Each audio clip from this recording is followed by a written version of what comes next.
Today we're talking about dinosaurs. Puppets! Today we're talking about dinosaurs. Hey, Freddy, you gotta see this puppet show. It's terrific. Earl, that's for kids. Yeah, you'd think that because they're puppets. So the show seems to have a children's aesthetic. Yet the dialogue is unquestionably sharp-edged, witty, and thematically skewed to adults. They look like puppets. I'm not watching. At least I get to talk about it with Jose. Set 60 million years in the past, though only premiering in 1991, Dinosaurs takes us back to a time when dinosaurs ruled the world. And it looks a lot like how we humans rule the world. Working a dead-end job, managing a household, and going to school in this thing we like to call a society. Most notably for its striking use of full-body puppets, this series was a hit when it arrived and then vanished quickly, lasting a scant 4 seasons. The look of these puppets should be familiar to anyone at all aware of the work of Jim Henson, famed puppeteer who created The Muppets and the residents of Sesame Street. The show was created by his studio, Jim Henson Productions, and was one of the last projects Henson would provide creative input on.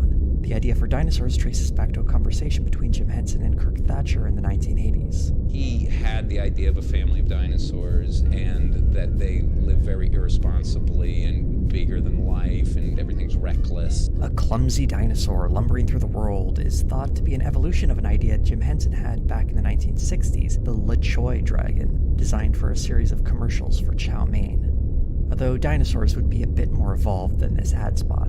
I'm the LeChoy dragon! Sadly, before the show could begin production in earnest, Jim Henson passed away. Jim Henson Productions was placed under the care of Jim's son, Brian. The duty of creating the series fell to Michael Jacobs and Bob Young. It would be these 3 men who would bring the show Dinosaurs to life. Dinosaurs would be one of the most ambitious projects taken on by Jim Henson Productions, a weekly sitcom using detailed puppets and animatronics, far more costly than the standard human founds you would find on television sitcoms. Much of the technology for the puppets was taken from the Teenage Mutant Ninja Turtles movie, which similarly used animatronic heads on top of people wearing suits. While that was a feature film, a TV sitcom didn't quite have the same budget for effects. Even a pilot technically would have been too costly. The only reason this show got off the ground is because ABC initially ordered 13 episodes. One of the recurring comments I noticed in a lot of people involved in the production was general amazement that they were able to pull this off. The concept for the show would be as ambitious as the puppetry. Brian Henson described it saying, "We could tell these powerful, dark stories with heavy thematic undertones, but do it in these goofy, ignorant dinosaurs who are so irresponsible that they will eventually bring about their own extinction," which was the gem of the idea. That was my dad's idea before he died. The dinosaurs were always meant to be a metaphor for human beings, and the dinosaur aesthetic made it easier to tell stories that would have been tougher with a human cast. You could attack issues much better when the characters are not quite human. Attack right wing, attack left wing, attacked atheists, attacked religionists, attack everyone. And it was very funny. We were able to get away with it because it's just a puppet show. The underlying intent was to create a series that would provide a satirical look at the modern world, one that still feels very relevant today. In an interview with co-creator Michael Jacobs, he describes it saying, "We're trying both to show how humans would have looked to another species and to make people see themselves in the dinosaurs. We go around as if we're kings of the earth, but who knows how much time we have left." A contemporary article from the New York Times described the show as The Flintstones Meet The Simpsons, though neither of those comparisons quite fit. Although both were primetime animated TV shows and both made commentaries on modern life at the time, Dinosaurs would chart its own path, telling large stories about the precarious origin of traditions and social norms. The Sinclair family was headed up by its patriarch, Earl, the mighty Megalosaurus, as he likes to call himself, much to the eye rolls of his loved ones. A not-so-bright middle-aged dinosaur in a dead-end job, Earl was the classic sitcom lead, a father at the head of his family. Voiced by Stuart Penkin, Earl was also brought to life by the puppeteers Mac Wilson, operating the face, and Bill Beretta moving his body. You're really better off being rid of your family. Yeah? Oh, sure. Family's one of civilization's worst ideas. Fran Sinclair is exactly what you'd imagine from the classic TV sitcom Mom, complete with the Allosaurus updo. She keeps the household running as a housewife, though she does get a chance to break free from the confines of the Sinclair house once in a while. Alan Troutman moves her face, Tony Sabin prints her body, while her voice is provided by the extremely talented Jessica Walter. The Tyrannosaurus Rex is king of the dinosaurs. That's debatable. No, it's not. I dated one in high school. Robbie Sinclair, a Hypsiliphodon is the often rebellious teenage boy of the family, always sporting his Letterman jacket, which is a helpful reminder that he's still in high school. He still has a sense of optimism about changing the dinosaur society his parents have resigned themselves to. Steve Whitmire controlled his face, Leif Tilden his body, and Jason Willinger provided his voice. This is the year 60 million and 3. Why is next year 60 million and 2? Why are we counting backwards? What are we waiting for? Franny? Maybe you asked too many questions?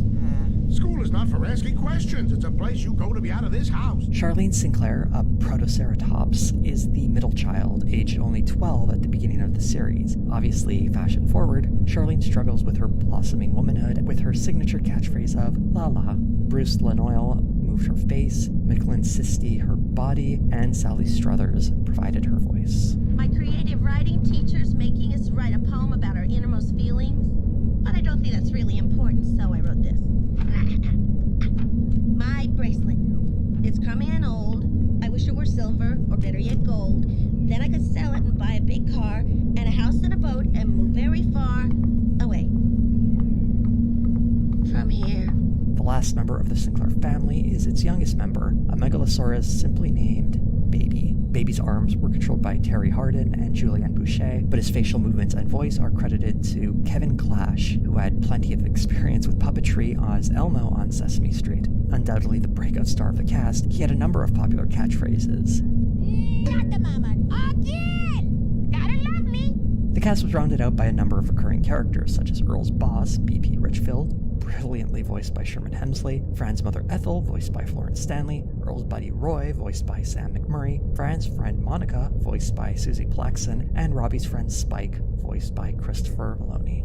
You probably noticed the diversity in the Sinclair household, with each family member coming from a different species, aside from Earl and Baby, who are both Megalosauruses. This was done because the idea of the dinosaurs being the same species was thought to be visually boring, so they were switched up to make them more engaging. This colorful cast would have some surprisingly thoughtful critiques of modern society, but it got there on the strength of a frying pan. Honey, I'm home. The series opens with the episode The Mighty Megalosaurus, premiered on April 26, 1991 on ABC. The first thing we see in the series is a news broadcaster we'll later learn is named Howard Hand of Me. A meteor 3 times the size of Earth is heading towards us in a collision course that will result in the extinction of all life on this planet. This just in? No, it's not. Oh, good. The show was always intended to end with the extinction of the dinosaurs, and this is a little foreshadowing for us. The show also frames its premise for us like this. One day, not very long ago, Daddy dinosaurs and Mommy dinosaurs started getting married and living in houses and raising children. And lived happily ever after. Well, that was the idea. Expanding on that premise, we see some very modern perspectives on what it means to be a working dinosaur when Earl asks for a raise from his boss. What put you in the position to come in here with your slate of demands? Well, I got a wife and a family. Well, where is this my fault? I'm not blaming you. Then why do I have to pay for your family? I just need more money. Nah, where I sit, you don't need more money. You need less family. I always dreamed I'd go somewhere with this company. Don't dream, Sinclair. No dreams for you. You are what you are, and that's all you ever going to be. In addition to the soul-crushing reality of blue-collar work, the show also establishes its ecological concerns by highlighting how Earl's job of tree pusher is impacting the environment. Well, I used to live here, right on this spot. There used to be a tree here, and I lived in it with my family. Now, some idiot knocked over these trees. I know my insurance doesn't cover that. I don't know where my family went. Look, just eat me and get it over with, will you? The big lesson Earl learns in this episode is that even if he can't be a big shot out there in the dinosaur world, he's at least the king of his own home. I learned something during my time in the woods. No matter how low you are in this world, as long as you have a family to come home to, well, they're lower. This sets up one of the themes I really want to dig into in this series, and it's how relentlessly it criticizes the idea of unjust hierarchies. This is echoed in how Earl is subservient to his boss at work, how Earl keeps his family under his thumb, and how dinosaur society asserts the environment under its dominance. The idea that what makes life worthwhile is having someone or something to be superior to is ultimately self-destructive to dinosaur society. Something subtly suggested in those opening moments and reinforced in the final moments of the episode, where Earl watches some dumb humans in the yard and has a nice little ironic monologue. Because you and your brother and your sister were all born dinosaurs. And dinosaurs rule the world. And we're gonna rule the world forever.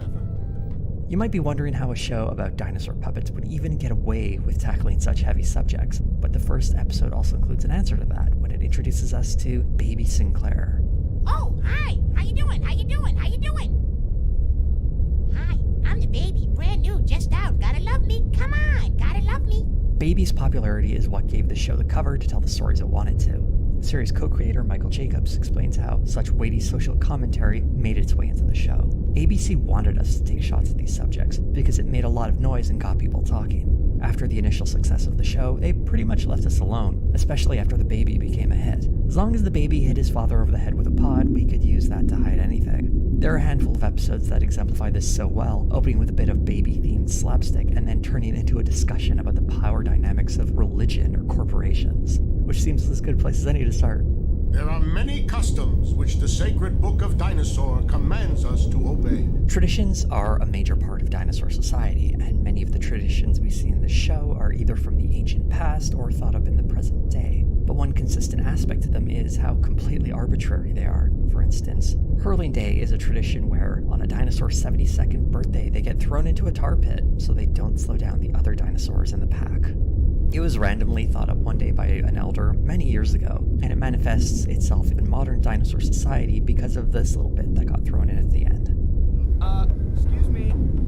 Yes, in the back. So this won't be a total loss. Could you make it that guys also get to hurl their mother-in-laws? Sure, why not? Hurling Day, Hurling Day! Earl and his mother-in-law, Ethel, don't have the best relationship. Hello, Mother Phillips. Hello, fat boy. Hello, you vicious old Earl Sneed Sinclair. Oh, God, my whole name. This episode lets us look at what really drives traditions, an unthinking obedience, and in Earl's case, a chance to feel as if he has a high status in society. This is my moment. This is the time when the lowest of the low can stand shoulder to shoulder with the highest of the high. If I lose this, Robbie, then my life means nothing. The fact that Earl's status and personal joy are derived from this tradition speaks to how self-interested power perpetuates these traditions. The show's perspective on traditions is more nuanced, though, than calling them all dumb. In The Howling, we learn of a tradition where male dinosaurs howl on top of a mountain when they turn 15, only Robbie's meek howl is making him feel insecure about it. Now try again with more expression.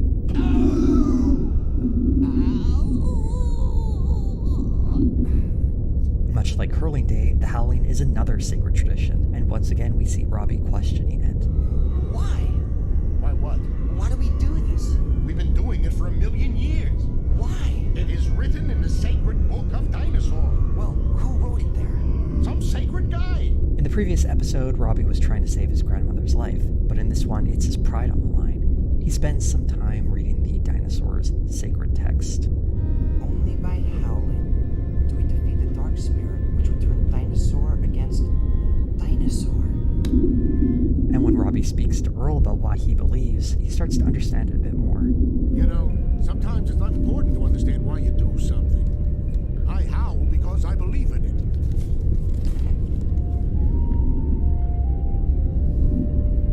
I don't know why I believe in it. I just do. I understand, Dad. Yeah. Unlike the previous episode, this one seems to uphold traditions as something valuable for the dinosaur society, but it's not for any mystical reason. It's because of the cultural significance of the ritual. It highlights the importance of these practices to help seal friendships and community. They can create friction, as the episode also included a fight between Earl and his buddy Roy, a fight that was resolved when Robbie helped conduct the ritual and read some passages from the sacred text. The distinction this show makes about traditions is that while some establish a hierarchy of one dinosaur over another, such as throwing your mother-in-law into a tar pit, the other builds community, the howling ceremony that lets friends and family celebrate a rite of passage together. Although I should mention, it's only male dinosaurs go through it. Even though Charlene has a great howl, it's boy dinosaurs who do the howling.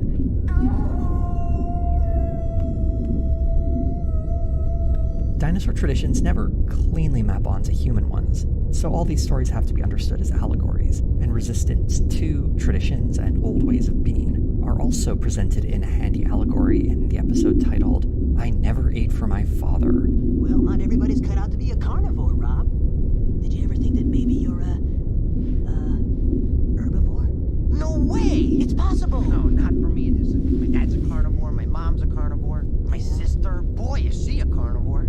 I've gotta be a carnivore. Being a herbivore is a very rich metaphor, most often read as an allegory for Robbie being gay, but that's selling this episode short, as it's about defiance and independence more broadly. For example, there's a bit of Red Scare rhetoric, including an allusion to Joseph McCarthy, questioning people about being secret communists. Why do we have to eat animals every night? You know, it's possible to get nutrition from vegetables. Uh-oh. Well, it's happened, Franny. The Green Menace has crept into our very home. Robbie isn't one of those radicals. There's one hiding under every bed, Fran. Robbie, I'm gonna ask you something. I'm gonna ask you straight out. Are you now, or have you ever been an herbivore? We also get a nod to drug culture as vegetables being presented as narcotics. Broccoli! We get a nod to hippie culture with herbivores hanging out in this very hippie-like bar. Has anybody here seen my old friend Bambi's mother? The episode is just bursting with allusions to radical politics. I have a dream that someday a dinosaur will be judged not by the content of his lunchbox, but by the quality of his character. Excuse piece of shit. When I was 14, I experimented with some lettuce. But those were my salad days, and you're too old for that, Rob. The episode ends with Earl and Robbie being eaten by a larger creature, and we get a nice little line that sums up the conflict between these two that runs through the entire series. Yeah, well, what difference does it make what I eat anyway? This is not about eating. This is about... It's about defiance. You defy me every chance you get. You don't eat what I want you to eat. You don't think what I want you to think. And you don't do what I want you to do. It's just I don't agree with anything you've ever said. All I ever wanted was for you to live your life exactly like me. Is that too much to ask? Eventually, Earl and Robbie reach an understanding. Your grandpa was less evolved. He was a wild dinosaur. He expected me to live in the woods, have kids in the mud, eat my mate, and die in pieces. And you know, that was okay for him. But I wanted better. Well, maybe it's okay if sons have different ideas than their father's dad. Maybe it's how we evolve as dinosaurs. Yeah. Well, maybe that's the law of nature. Oh, and the creature that ate them coughs them up because their sappy family moment makes them hurl. Would you two cut it out? You're making me sick to my stomach. Traditions, authority, and learning from the past are summed up very nicely in this episode. All the issues alluded to in this episode can be broadly understood as progressive changes to society. Robbie is the youthful voice of change. Earl is the conservative establishment reaction to that change. It takes a lot to convince Earl that he needs to let his son live his own life, but ultimately he remembers that he wants his son to have a better life than he did. Or at the very least, a life his son can call his own. The problem isn't traditions in dinosaur society, but an unthinking obedience to them, being unable to get rid of the harmful ones and resisting improvements to ones that could make the world a better place. Not all traditions are passed down from old stories, though. Some are newly created ones based on the whims of a group of dinosaur elders led by the Chief Elder. The presentation of this governing body shifts between a cloaked group of mystics to modern-day politicians whenever the story seems to need them to, though one constant is that they are the ones in charge of dinosaur society, kinda. One great example of the elders demonstrating their authority is in the episode titled The Greatest Story Ever Told, where they create a religion for dinosaur society. It all begins when a very heavy question is raised. How did y'all get here? And why are we here? Daddy? I don't know! This is the first time anyone has ever asked that question in dinosaur culture, and it spreads through the community like wildfire. With society screeching to a halt, the elders take action and decide to come up with an answer. And since this answer needs to satisfy the dumbest of dinosaurs, Earl is brought in as a judge. There's one dinosaur guru who presents a rather nice-sounding belief system that doesn't get picked up because Earl is underwhelmed by it. For only through good works and sacrifice can we find peace and a sense of purpose, and finally come to know why we've been given this blessed gift of life. That's beautiful. Oh, yes, truly a guide to life. Too much work. Doesn't have a hat. Yeah. Next. Here's the answer they land on. A giant magic flying potato swoops down, makes a few magical gestures, bing bang boom, universe! Are you talking about a baked potato? Look, the idiot's buying it. I think we may be onto something here. With an omnipotent potato seated as their new god, some easy answers are offered and society is placated. Mostly. Once again, Robbie has some questions. Good afternoon, citizens. Hail the potato. Hail. Son, we understand you're finding the transition to potatoism fraught with difficulty. It can be an anxious and puzzling time. We're here to help. Earl is arrested alongside Robbie, and they're soon to be burned at the stake, but a wind arrives and saves their lives. It's not for us to try to understand the mysterious ways of the potato. For its plan is beyond the ken of mere mortals.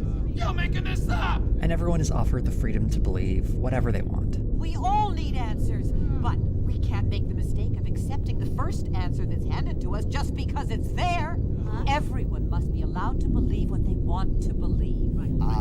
You know, I always sort of believed that the universe was coughed up by the great congested warthog. That's interesting, and you're entitled to that belief. The ending is actually kind of beautiful. Dad, where do you think the stars come from? I've never thought about it before, son. But now I think I will. It really exemplifies how unanswerable questions lead us to answers that aren't necessarily good, but at least satisfy that desire to know. This is one of the most scathing anti-religion episodes I've ever seen on a sitcom from the 1990s. It not only presents it all as a farce, but highlights how the elders want to use religion to distract the masses so they don't start asking tough questions, all in an effort to protect the economy. Because of the vexing and unwelcome questions of this small child, the economy is ruined. The government is on the verge of collapse, and chaos reigns in the streets. Say you're sorry. I'm sorry. Well, we're out of here. I really can't imagine an episode like this being done with human beings, at least not back in the 1990s. Aside from that one dinosaur, there are no positive representations of religion in this episode. Even with the relatively soft ending, giving some credence to the idea of religious pluralism, this presents a spiritual life as an arbitrary one, more likely used as a tool to control the masses and keep the money flowing.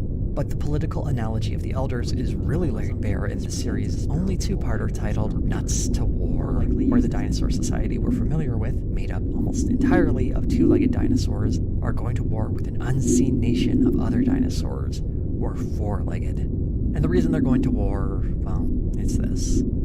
We interrupt our regular programming to bring you this DNN special report. Pistachios, why aren't there any to be found?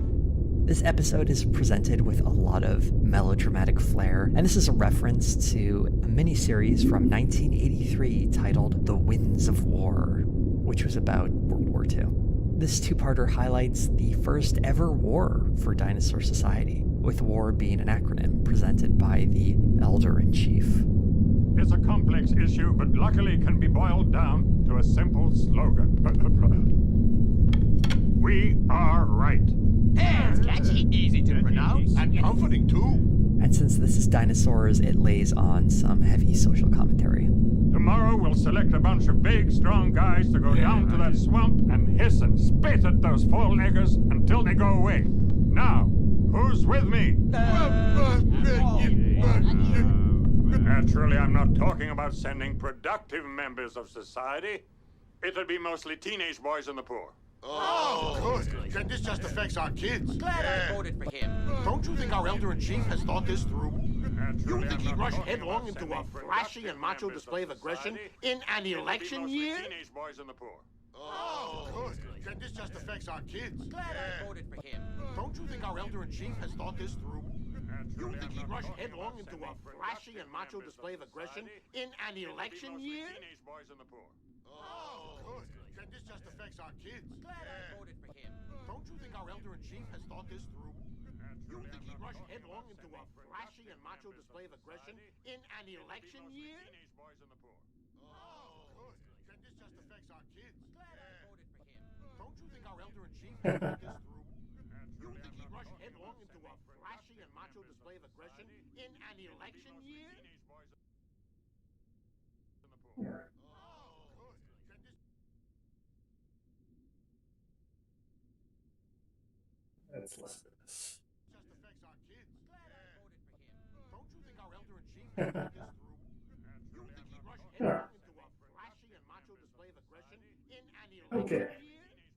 Okay. Oh, good. Then this... Let's listen to this. just affects our kids. Glad I voted for him. Don't you think our elder-in-chief has thought this through? You think he'd rush headlong into a flashy and macho display of aggression in an election Okay. year? Okay. Oh, good. Then this... Let's listen to this. just affects our kids. Glad I voted for him. Don't you think our elder-in-chief has thought this through? You think he'd rush headlong into a flashy and macho display of aggression in an election Okay. year? Okay.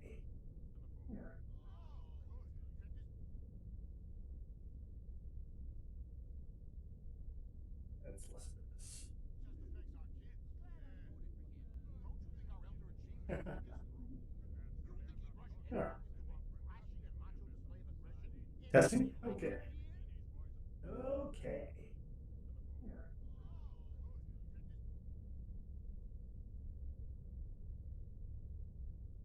Let's listen to this. just affects our kids. Don't you think our elder-in-chief has thought this through? You think he'd rush headlong into a flashy and macho display of aggression in Testing? an election Okay. year? Okay. Let's listen to this. Testing? Okay. Okay. Let's listen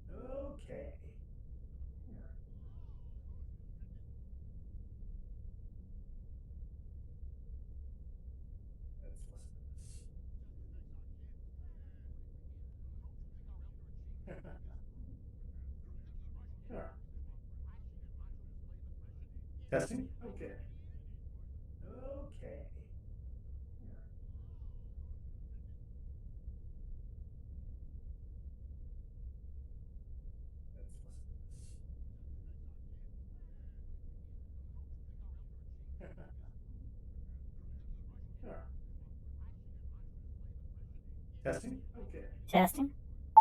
Testing? Testing? Nope. Let's do...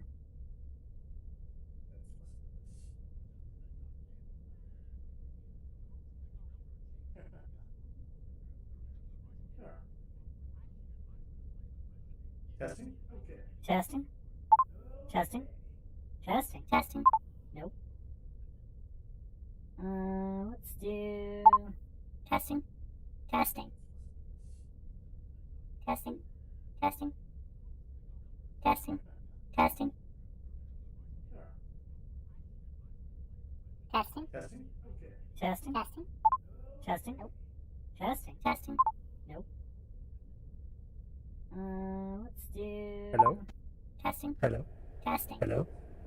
Hello? Testing? Oh. Testing? Okay. Testing? That's not bad. Testing? Perfect. I think this was the one I wanted. Testing? Testing? Okay. Testing? Testing? Testing? Nope. Testing? Testing? Nope. Craziness? Craziness. Let's do... Crazy. Hello? Testing? Hello? Testing? Night, hello? Night, hello? Testing? Hey, oh. Testing? Okay. Testing? That's not bad. Testing? Perfect. I think this was the one I wanted. Testing? Testing? Testing? Testing. Testing? Okay. Testing? Testing? That's not bad. Craziness? Craziness. Craziness. Crazy. Hello? Testing? Hello? Testing? Night, hello? Night, hello? Testing? Hey, oh. Testing? Okay. Testing? That's not bad. Testing? Perfect. I think this was the one I wanted. Testing? Testing? Testing? Testing. Okay. Testing? Testing? Testing. Testing.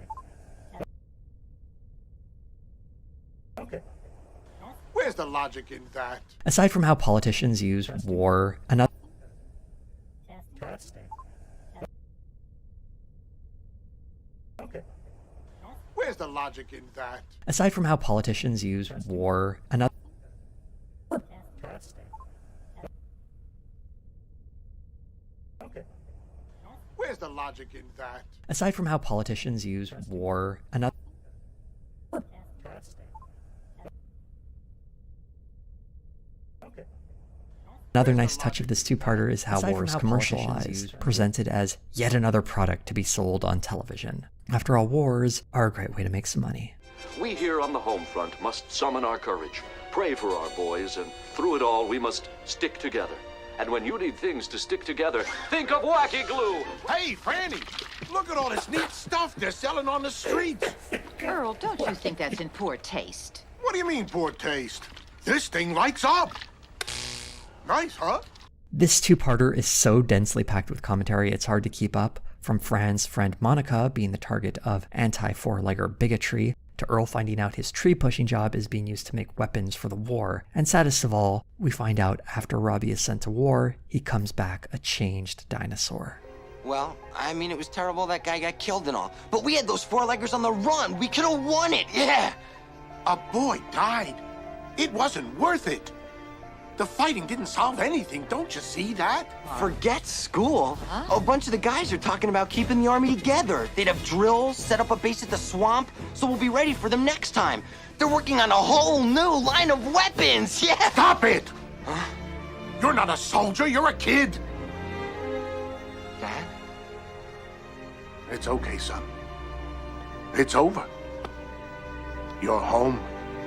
That ending went right for the jugular, showing us how Robbie has been changed by the war. Sure, he's survived it in one piece, but he's been made more brutal psychologically, and he reflects a society that has been taught to hate a supposed enemy.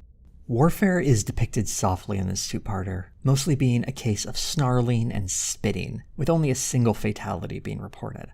But this two-parter speaks more broadly about the horrors of war. Most war media focuses on the violent traumas, and while I certainly wouldn't downplay those, they're only a part of how war can impact a society. War in this show operates on a system that sends dinosaurs off to be killed in the name of profit, while shaping a society to see dinosaurs on the other side as beneath them for looking a little different. Think about what wartime propaganda looked like during World War II, all the racist imagery used to dehumanize those on the other side. And while some of that might reflect prejudices of the day, war seems to give extra permission for some of the ugliest sentiments to come out. And it's not like this kind of thing fades over time. This is presented very handily by dinosaurs later on in an episode titled Green Card, in which a bad economy is blamed on four-legged dinosaurs. The two-legged dinosaurs decide to build a wall to keep the four-legged dinosaurs out, which should sound familiar. One thing that's noticeable is how Earl, who's always disliked Fran's friend Monica, has gone from hating her for being a strong, independent woman to hating her because she has four legs. It's not romantic, it's disgusting. When a two-legger marries a four-legger, it's a crime against nature. Watch, you'll have kids with 3 legs. It shows how dislike for a specific dinosaur can be generalized into bigotry to a whole species, and it's not a coincidence that four-legged dinosaurs were once again painted as the problem by the elders, who are, by the way, shown to be once more working at the behest of big businesses. The legacy of wartime lives on, not just as messaging that leaves an impact, but as a tactic used by those with power in society to present a scapegoat for their failures. Doesn't it seem like this running out of trees thing is something a company might have anticipated? Yeah, you know, the company should have planned ahead. Yeah, we're getting the shack. It sounds to me like it's high time that the government stepped in and started to regulate these big companies. Whoa! How dare you blame the company, you muling pack of ingrates! It's not the company's fault! It's never the company's fault! Take a look at this! The Journal of Economic Finger-Pointing. Published quarterly by the government. It clearly states that all our current economic troubles are traceable to one source. Four-leggers. There's a subplot in the Nuts to War two-parter where the baby fights a small animal called the Cookie Creature, who steals cookies from Baby. He's all set to kill it, but he learns empathy for it when he sees that the Cookie Creature has a family. It's a nice counterpoint to the main story, showing that learning to understand your enemies as living creatures as worthy of life as you are, instead of trying to destroy them. You win. No thanks. You can keep it. Oh, thank you. Sadly, we see little of this in the broader dinosaur world, which shows how broken this society is. One more episode that discusses the impact of traditions I want to talk about is Charlene's Flat World. In it, Charlene is hit with a flash of inspiration and gives a science class presentation about the Earth being round. The world is round. This does my heart good. It's the kind of bold, original thinking a teacher seldom sees in the classroom. Charlene Sinclair, you're under arrest for heresy. Of course, there's probably a good reason for that. While this looks like it's going to be another examination of the deep cynicism that pervades this world and series, we instead get something a bit more upbeat. First, Charlene gives a rousing defense of free expression. If someone with a new idea isn't permitted to speak, a great truth could be lost forever.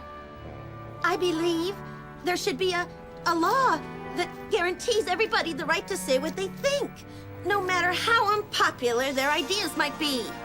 And then Charlene uses her wits to save her own life. Instead of sending us to the salt mines, why don't you just sentence us both to death?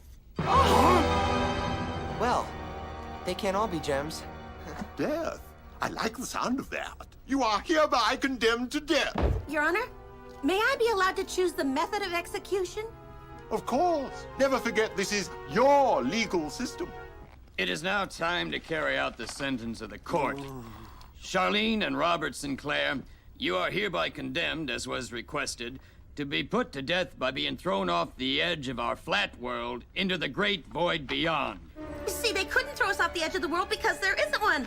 We walked all the way around. It's like an orange. Yeah. Only bigger, right? Charlene proves her intelligence, fighting and winning against the system. In little acts of rebellion like these, and the earlier ones with Robbie and Baby, we get a sense that the kids have a shot of making the world a better place, even though at the moment the deck is dramatically stacked against them. Although this note is only lightly hit throughout the series, and sometimes seems like an excuse to tag on a happy ending most sitcoms require, it does offer a kind of hope that the series sometimes desperately needs. If the whole run was just a series of episodes about how horrible the world is, and the powers that be are only making it worse, it might be a bit too emotionally taxing. As you might have noticed in some of these clips, certain dinosaur outfits are used multiple times for a variety of characters. Considering the cost of making them, the show couldn't afford unique dinosaurs for each episode, so while the principal cast remains unique, we see a handful of one-off characters using the same outfits over and over, sometimes more than once in the same episode. And as sturdy as these dinosaurs look, they were actually incredibly fragile.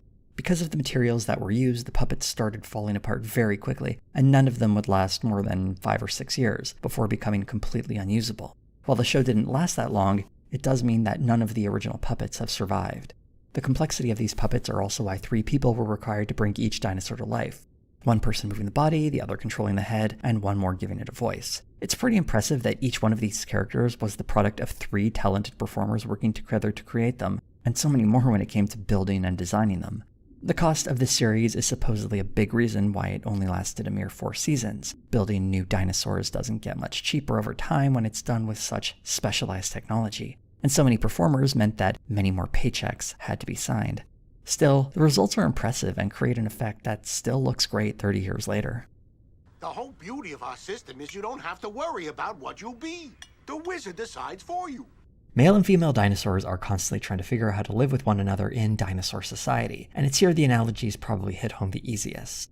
Outside of the family dynamic, we can see the roles of male and female dinosaurs more clearly, such as the episode where one of Earl's co-workers tells a joke about Fran's friend Monica, who has only recently become a tree pusher.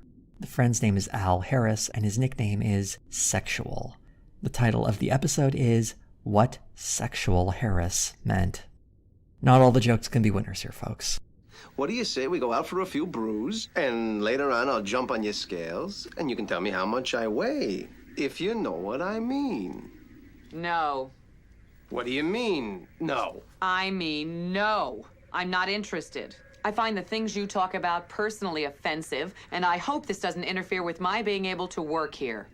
And that's when he fired me. Although Monica has no real dream of being a tree pusher, she decides to fight for this job against hostile work conditions as a role model to young dinosaurs like Charlene. I'm gonna forget about astronomy and just shop. You know, if we continue to let males intimidate us, we females will never get the chances we deserve. Oh yeah? Like I'm gonna change the world? Well, maybe you and I can't change the whole world, Charlene, but we've got to start somewhere. Yeah. Fran? Yes? Get Mr. Richfield on the phone. I want a hearing. A hearing takes place, very evocative of the Anita Hill hearings that were in the news the same year this episode aired. Those hearings having been a major event when it comes to workplace sexual harassment, as Anita Hill was testifying against Clarence Thomas, a current justice on the Supreme Court, for sexually harassing her. In the dinosaurs hearing, Al is pretty open about what he did. It seems to me she's just not qualified to do the job anyway. Of course, I've got another kind of job for her, if you know what I mean.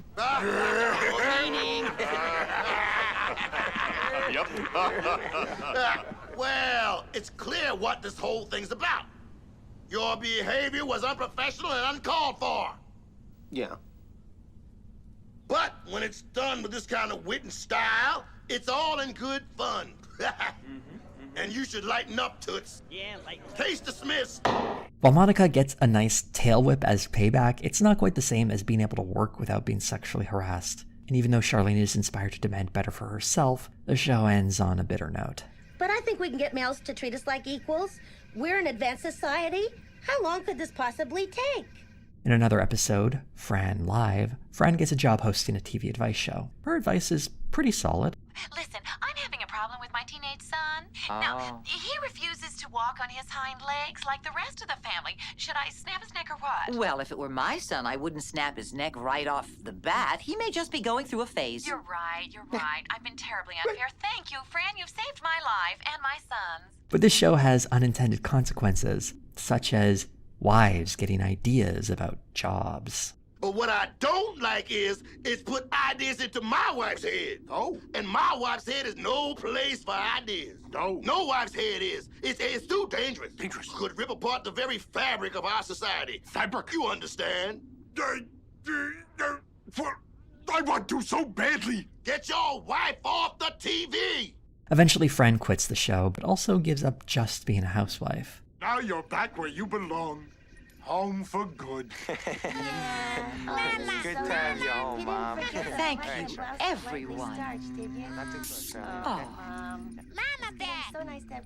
But I'm not home for good. What? Oh, you mean you're going out to pick up dinner? No, I mean I enjoyed working and I'm going to look for another job. These episodes about feminism and women finding a place in the workforce are a strange mix of being relevant to the modern day while also feeling incredibly dated. The type of sexual harassment Monica faced, while not so comically overt and obvious in the real world, still has a ring of truth in light of the recent Me Too movement. On the other hand, Fran having to fight to get a job speaks to an earlier time when families could survive on a single working-class income. These days, a dual-income household seems more like a necessity than a strike against the patriarchy. In Honey, I Miss the Kids, Fran decides to start working, leaving Earl to pick up some slack at home, changing his shifts at work so he can be at home with the kids during the day. An unhappy Earl decides to be a super dad to make his wife jealous, so she'll give up the job to return back home. Plan backfires twice. First, Fran likes seeing Earl do more parenting. And second, Earl finds out he actually enjoys it too. And when Fran cuts back on her hours so Earl doesn't spend so much time at home, it's bittersweet watching him leave his family to return to his usual work schedule. You gonna stay home? No, but I'll be back tonight. Sing under the water? Yeah, we'll sing under the water. Hug. Okay. Bye, little guy. Be good. Bye, Daddy.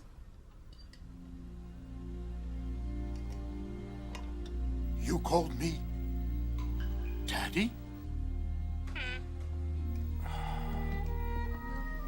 This show, for all its cynicism about the world, could be surprisingly touching when it wanted to, and episodes like this one felt essential when watching the series as a whole. They're a gentle reminder of how family life can be a real challenge, but the rewards are very real, and that the people within a family are the ones that are in the best position to decide what they look like, not archaic